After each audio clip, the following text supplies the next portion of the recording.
Les, we want to talk today about overcoming insurmountable odds. When things seem bigger than what you can handle. It's one thing to believe or to get out of a $5 jam. It's another thing to get out of a $5,000 jam or a $50,000 jam. Or it's one thing to have a headache and know you can take an aspirin. It's another thing to have a doctor give you a report that what you have is quote-unquote incurable. And we want to look at what do you do when things seem bigger than you are. You don't know any natural way out of the situation. Take, for instance, something everybody's familiar with, money. What happens when you say you need $1,200 by next week and you have no natural way of getting that money? What do you do? There most certainly are times when we feel like that. When you say, I don't have any idea whatsoever of what I'm going to do to pull this out. Now, I've been in situations like that where I had deadlines I had to meet. I didn't meet those deadlines, and I lost a car, lost a home, lights were cut off, telephone was cut off. All of those things are going to happen to you at different points in life. Now, the question is, what does it really mean? It really doesn't mean anything. It's not important at all. It's just a temporary inconvenience because all of those things can be corrected. And it's a part of the process that we all go through. Now, the challenge is, in the midst of all of these things, is one, to stay focused on your goal, and two, to keep your expectations of making it happen, and keeping your energy positive, and relentlessly looking for ways in order to pull it out. And I guarantee you that there will be some intervention. What causes it? I don't know. That will seem like it's supernatural. Give you an example. I remember once when I lost my job, when I was fired out of broadcasting, September 18th, I'll never forget, 1978.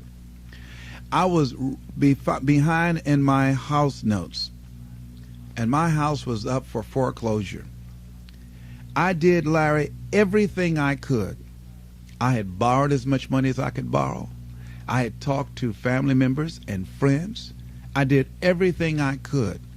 And I couldn't get enough money, being unemployed for several months, applying for job after job after job, and couldn't get a job. I couldn't get enough money to save the house. But I never felt, and this is very important, the feeling that I had, I never felt that I was going to lose that house. I wanted that house.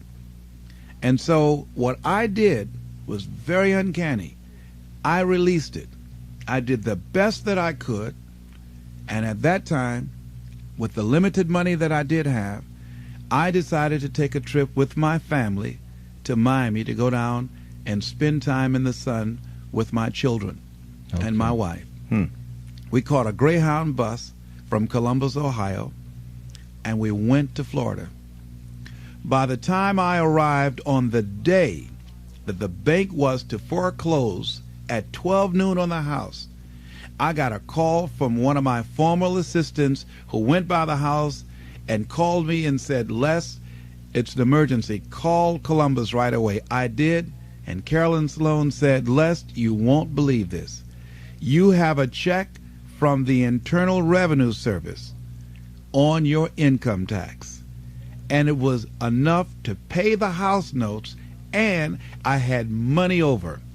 I never received a refund prior to that time or since that time. And I did not lose the house. So there are things that we don't know or understand, but we do know that if we do certain things, that things begin to happen that's in our favor, that shows that the universe is on our side.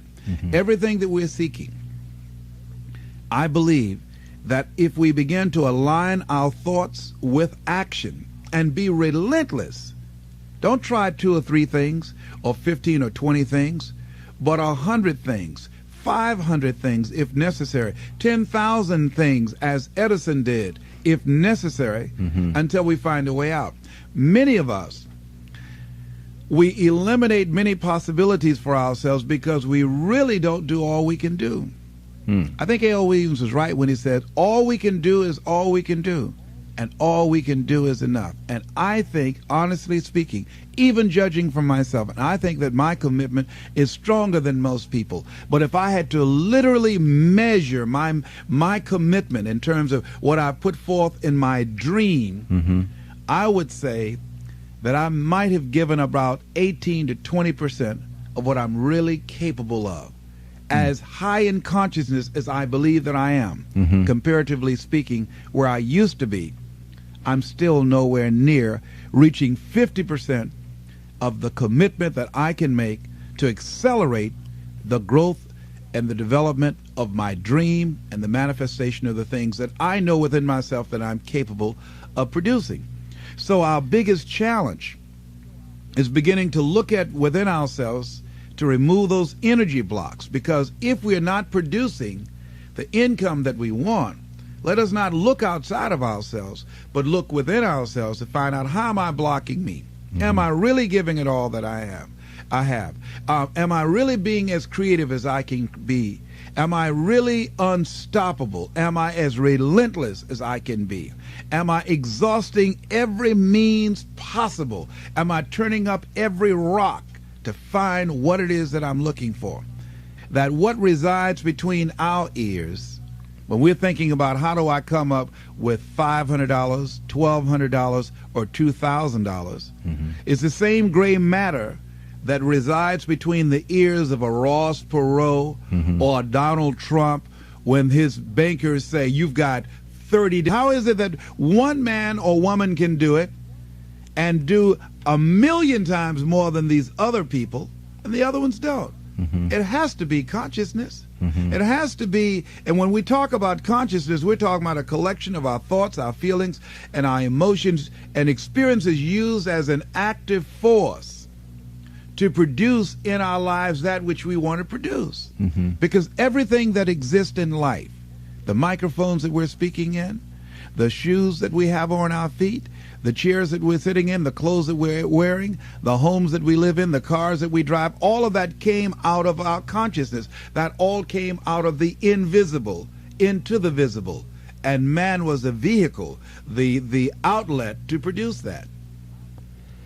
When a person's pursuing their dream and they are stopped by, there's many people that say, well, I tried it, but it didn't work. Yes. I tried it, but it didn't work. Apparently something stopped them in midstream in pursuing their dream. Yes. And most likely, don't you think it was something that they felt they couldn't surmount? It seemed as though they were stuck and there was no way out, so therefore they give up and say it didn't work?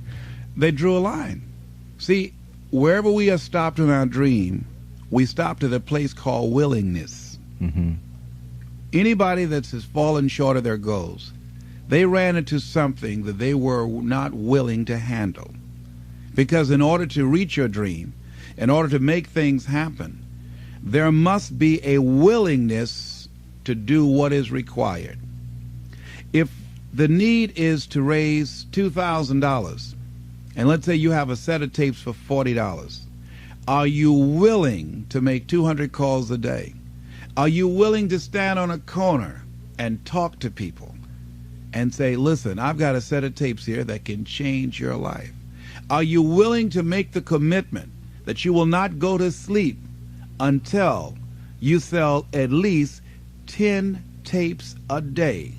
Are you willing to say, if it takes me 12 hours walking and talking to people all day long until I find 10 people that will say yes, if I have to talk to 200 people or 300 people, that in order to provide food for my family, to provide shelter, to not to have creditors hounding me, am I willing to talk to 300 people a day?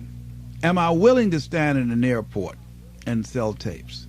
Am I willing to go out and make calls again and again and again? Am I willing to knock on doors? Am I willing to do that? See, if we have some skill, some ability some knowledge or some product, then the only thing that's between us and what we want to generate is our willingness to expend the energy to produce the results that we want. Am I willing to wash cars? Am I willing to scrub floors? Am I willing to wash dishes? Am I willing to go out and speak or do seminars or workshops? What am I willing to do with my energy, my time, and my knowledge to produce the results? That's the bottom line. What are you willing to do? And what most people don't realize is they don't give up on their goals because it becomes insurmountable or it's impossible, is that they just looked at what they wanted and they just decided within themselves, consciously or unconsciously, I'm not willing to produce this result. Are you willing to say that I need $2,000 between now and next week, and come hell or high water, I will produce that? That's the bottom line. Because the only thing that counts in life are results, not reasons of why you didn't do it, but results. That's the only thing that counts. And we are capable of producing results. That's it. That's the bottom line. Are you willing to honor your commitment to do that? What are you willing to do? Mm-hmm. How many floors are you willing to mop? How many shoes are you willing to shine? How many phone calls are you willing to make? How many sales are you willing to make? How many jobs are you willing to hold?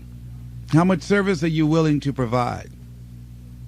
Isn't there a difference between working hard than working smart? Without any questions. But see, here's the thing, though, Larry, that most people don't keep their commitments. They are not willing to be a no matter what person. That I'm going to make this happen no matter what. Most people use escape routes for themselves. Most people have something that they could point to justify why they haven't produced the results. Some reason. Well, people weren't buying. Or the economy is soft. Somebody somewhere is buying. Somebody somewhere is spending some money. So as we begin to look at where we are, every time when I was working on developing my dream, and I knew that I had to do something, that I had to do it, I was always able to pull it out. Because I started thinking, if a Walt Disney can do it, if a John D. Rockefeller can do it, then I can do it. Am I to believe that they have some license of exclusivity on producing wealth or producing results that I don't have? I think that it was a key given to us. I was reading the book called Succeeding Against the Odds by John H. Johnson. Good book. He said, "For it is the most enduring element of our faith that I must conclude this speech by saying that men and women are limited not by the place of their birth, not by the color of their skin, but by the size of their hope." What is the size of your hope? As we begin to look at what it is we want to produce in our lives, I think another question could be asked, or to paraphrase what he said, what is the size of our commitment to make it happen? See, when you ask people to become a no matter what person, something inside of them begins to tremble because of the fact that we aren't accustomed to saying, I'm going to make this happen. Most people won't do that. Won't take that kind of stand and saying, I'm going to make this happen no matter what. Most people won't do that. That takes energy. That takes conviction. That takes a determination and a mindset. I'm going to do this. And I say that once you make the commitment, and that's what Goethe meant, and that whole piece that he says about commitment, he says, once you make a commitment, providence moves too. All kinds of things happen that never would have happened. A whole stream of things happen that you could never anticipate it. I know that. And I think that Longfellow was right, who said, if you go to the gate and you knock loud enough and long enough, somebody's going to answer. And that's the same thing with anything else in life. If you knock long enough and hard enough, somebody's going to answer. Now, there's something inside of them, but suppose they don't answer.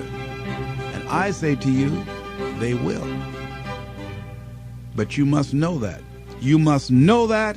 Your knowing that and feeling that throws the doors open for you. Most people are victims of the personal power of others, but never activated by their own personal power.